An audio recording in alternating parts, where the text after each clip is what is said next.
Well, welcome to the Culture Couch Live. We've had a little bit of a break, so there's plenty to talk to. Not only is there plenty to talk to, Emil and Woz, we've actually got a new member we want to introduce, which is pretty exciting for Performance by Design. So, Carly Leach, our newest member to the team. Welcome, Carly. How are you? Hi, guys. Thanks for having me. All right, thanks. It's been a pleasure. How are you guys? How you going, Woz? Yeah, good, mate. Good. Going well. Very good. I love your shirts too. Have you ironed yours, Em, or yours ironed? Was looking good too, the Performance by Design. I got shirt. badges, mate. You've got a different logo though. Can you sort that out, please? He's off brand again. No, brand. This is the same one. It's just a badge version. He's got the iron-on badge. You've given him the cheaper shirt, haven't you, Woz? Yeah. He's like on those old footy, those old footy ones used to put on. Exactly right. Yeah. Exactly right. All right, let's jump into it. Probably, Carly, to start from me, I mean, we actually, in our workshops, we talk a little bit about asking the newest person in the room what the culture of that particular business is. So it's probably a good question for you. You've been on board for about a month now. You've been to quite a few of our workshops. Is there sort of one thing that jumps out at you that's been really consistent with each of the business that seems to be a consistent problem? Well, I think first I'll talk about the Performance by Design business because obviously Very good. Everything we learn, like you always say, Ruzi, in the workshop, the person who walks in on the weekend, they talk to their partner about what they see and what they feel about their culture. But one of the things that the PBD, our team do is that whenever we're in a meeting, we always stay on and debrief or download afterwards. Yeah. And again, that wasn't something that someone said to me, hey, you need to stay on the phone or you need to hang around. It was just everyone sort of just started hanging around. And then I was like, okay, cool. So we stay on the meeting and we talk about it and we debrief and we get that connection point, which I think is a really nice thing, particularly in the work that we do. That was one of the main things that I've noticed. And obviously everyone's really inclusive in this team. We've all got, a lot of stuff going on, but we still make a really big effort to connect and to make sure that we're checking in with each other, which I think is a really, really great thing. Yeah, good. What can we do better? It's a good question because we talk about it a lot. So hold us accountable. What do you think we can do better? And don't hold any punches. Probably not necessarily me, but what? No, well, I just think that when you've only been there for a couple of weeks, you haven't had a lot of opportunity to actually really get to know the people well. And that's one of the things we teach in the program is that you have to know your team, you have to know them on a relationship level so that you can understand how they operate. And it takes time to do that. So, we've had one team catch up was really good. We've got another one scheduled. So as we start to do more of those things, that's the thing that will really develop, I think. Yeah, it's a good point because I think even was you were mentioning when we did, maybe we hadn't met for a while face to face and you were feeling a bit isolated as well. So it's a good point. So we actually do talk a lot about building relationships. It's probably something that everyone's been challenged with through the last 6 or 8 months. Woz, I'll throw to you. You got a question for Carly? Yeah, so you've come from some big organisations. I'd be interested to understand how you felt or how you implemented culture or how those organisations manage culture, with such large teams and how that worked and did it work well or what areas do you think those organisations could improve on? Yeah, it's really interesting because when I started my last role, it obviously was a really big firm like you mentioned and I was used to everyone being on the same level and collaborating in an open door policy. And I went into this business and my first experience really of the culture was, okay, well, that guy does this. I want to go and talk to him because I think there's a good idea or I want to have a chat. And they said, oh, no, we don't do that here.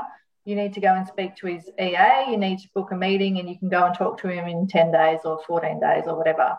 And I was like, I just want to have a quick conversation and I just want to get something done.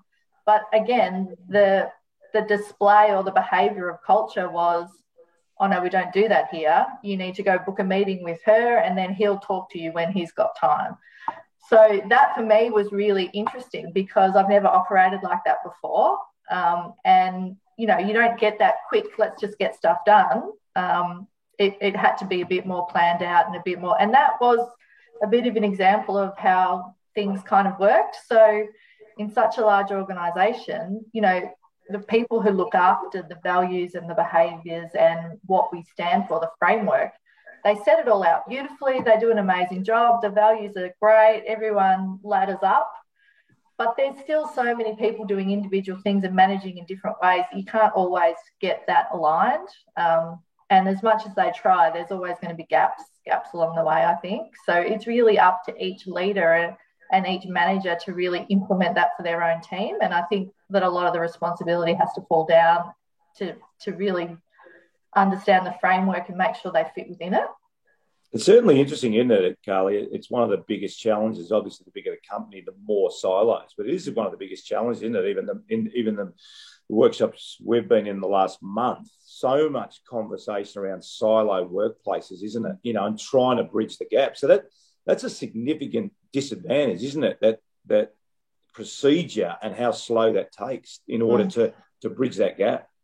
But it's often always about revenue.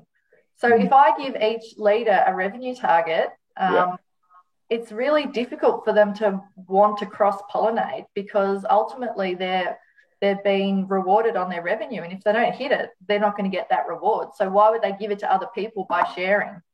And it sounds ridiculous when you say it like that, but ultimately that's what happens.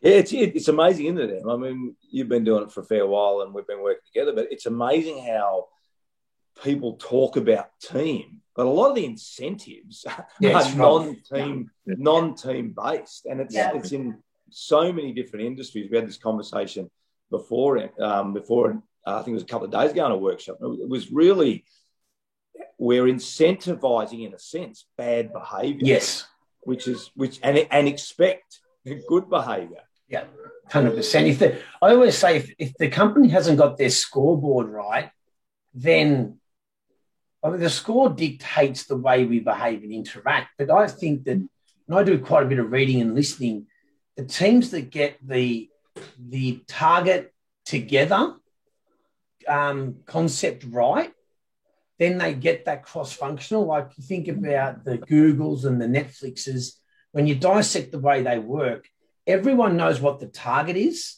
and they've all got a silo that goes towards it, but they're connected by like a spoke. And they know that if this team's struggling a little bit, these guys might see something they don't see. There's an angle and an opportunity to go tell them, hey, we can help you with that because we can see the back of your foot because you can't see that. The teams that get that part right and then the behaviours, they're the ones that actually, they're the Netflix and the Googles of the world because they get the behaviours and their scoreboard right. Yeah. Yeah, well, I mean, I know we'd use a lot of sporting references, but imagine if the backline backline at the North Melbourne Footy Club was training in Wonthaggi, the forward line was training in Cranbourne, and the mids were training in South Melbourne. You know, it's like that, isn't it? Yeah. And then we bring them together on a Saturday, and we think, oh, why isn't everyone working together? Like Carly, you made a good point.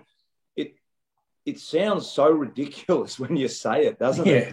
Like when you just said that, totally. Yeah. But in essence, that's often the structure of organisation. Em, I'm going to throw you in the host chair now. You got a question for Carly? Yeah, I think it sort of dovetails a bit around everything we're doing. My question was around what are you now that you've dived into a bunch of different workshops, you've come from various organisations. We are living in a new world now, this hybrid model, whatever we're calling it. Where do you see are the main, say, maybe 1 to 2 areas of opportunity that companies, if they get it right, can break away from the pack and achieve that competitive advantage? Where do you see those opportunities? Well, it sounds cliche, but it's all about having a really great culture. So if you can bring your people together and they can work harmoniously and they can work together to achieve really great outcomes, then of course you're going to get at a competitive advantage. So it's, that's about leadership and what are the quality of your leaders like? How do they behave? It's also about, the talent that you've got in your team and that's not always just about, the actual subject matter expert skills. It's about all of the other things that add to the behaviour as well. But I guess when we've talked about it a lot, recently, it's also about how you hold people accountable and how you measure those outcomes. Yeah. And I think that's the really difficult part. And that's what's so interesting for me to learn at the moment, is because in my previous role, you know, we were able to develop a great culture. We had some really good people. We had some really good leaders. We were getting some good results. But I think that last 5% for me was, if we have someone who's not behaving well, or if we have someone who's not doing what we expect, how do we deal with that? And what's the best way to manage those situations? And I think for me, that was always a little bit that I was unsure of. It was like, I know it's bad behavior and I know I need to sort it out, but how do you do it? And what's the best way to approach it? Yeah. So that's what's really great about the PBD system, is that it teaches you what to do in those situations. Yeah. So, you know, we reward behavior and we reward, you know, team cohesiveness. Yeah. And it's just being able to know what that looks like, know how to hold people accountable, and know what those metrics are so that you get to that end game. Yep. And there's no doubt that if you've got a really strong culture, you'll perform better. Like, there's so much research to back that up, but it's just about how do we do it. Yeah. And I think that's what's really nice about our program, is that we actually walk people through in a coaching manner and get them to that end outcome, which is really nice. Yeah, it's a great point, because I always wondered, I guess one of my frustrations being in a footy industry, which is such an accountable business. And I think you can tell, Carly, when you're in with Jared and I, we do get frustrated when we see poor behaviour, but it's a really good way you've articulated it. It's not necessarily that we agree with the poor behaviour from your point. It's more we just don't really know the structure and the process to deal with it. Yeah, absolutely.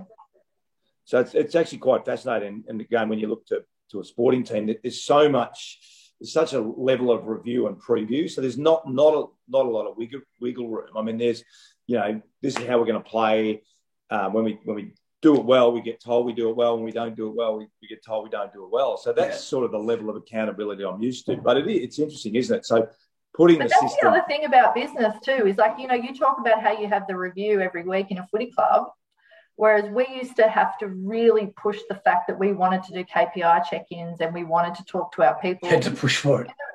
Monthly or quarterly. Yeah. And as a leader, I used to have to really say, come on, guys, why haven't you done it? You need to get it done. And they'd be like, I haven't got time. I'm too busy. I'll do it in another month or so. So the difference in the mindset about the priority of the check-in is very different. And I think because we make it out to be such a big review, and that maybe the little and often conversations that's the one about a lot is a lot more important, and then perhaps that's more of the process that is more beneficial to those kind of review check-ins along the way. Just on that, our little boy loves Frozen. I actually love Frozen too. It's one of my favourite movies of all time. But there's an amazing documentary on the Disney Channel of the making of Frozen 2. But what it really is it dives into Pixar and Disney and how they operate. Yeah. So as far as watching a high-performing culture, it's unbelievable to watch. There's 70 animators per character for the whole movie. So there's 70 animators working on Elsa just alone. It's amazing. But then every day at a certain time on the schedule, every animator comes in and shows the 0.2 seconds of work they've done. And they dissect it and go, no, we need her knee to be bent like that, not that. And it's like these minuscule changes. But every day we show up, we show our work, we get critiques, and it becomes this habitual helping each other be the best we can be, because little and often. Amazing to watch. Is there a story, I might get this wrong, but did the Pixar CEO go to Disney and resurrected Disney? I think there was a really important story around. They took the Pixar guy, or two guys from Pixar, I think. It's in the culture code. Yeah, it's in the culture code, Yeah, culture code, that's right. Yeah, fantastic. Yeah. Well, we can talk about Pixar. My boys are now 24 and 25, but I'll tell you what. Do yourself a favour. I went through the greatest era of movies of all time. You know, when you sort of take your kids to the movie and you go, I've got to take them to the movie. I was Toy Story, Shrek. Right, So Tammy and I couldn't get the movies quick enough. So I don't know what the latest is. Frozen 2. It's Frozen 2. Unbelievable. Yeah, I'm going to miss that. Unbelievable. Hey guys, we're going into the weekend. Yeah. Great episode. Thanks, Carly. Great again. Good to have you on board. Great to have you on board, What Carly. the weekend was? What's on the weekend for you? Down the beach? No, I'm going to Melbourne this weekend. Take the kids for a bit of Big fun. smoke. Staying at Crown and going swimming in the pool and hanging out. Nice. Yeah. We might have a coffee then. What? You want me to look after kids or what? Oh, yeah, we'll be right near your joint, mate. Come swim in the top floor pool. Em, what's going on with you, Em? Well, we're in lockdown. We're going to go do a social distance hangout tomorrow night in an awesome backyard with another couple. And maybe on Saturday afternoon, I might go buy a keg dinner, which is a big steakhouse here, and cook it at home for my beautiful wife, who's just been a champion over the last 3 to 4 months, going through a lot of stuff. So that's on the cards.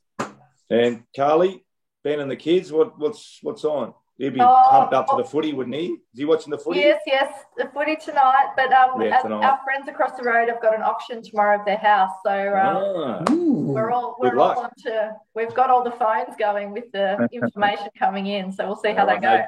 No dummy bidding from you then. Keep my hand down. Keep your hand down. You don't want to buy another house across the road. All right. Hey, great culture couch. Great. Thanks, guys. Great to have you on board. Thanks, All have a good weekend.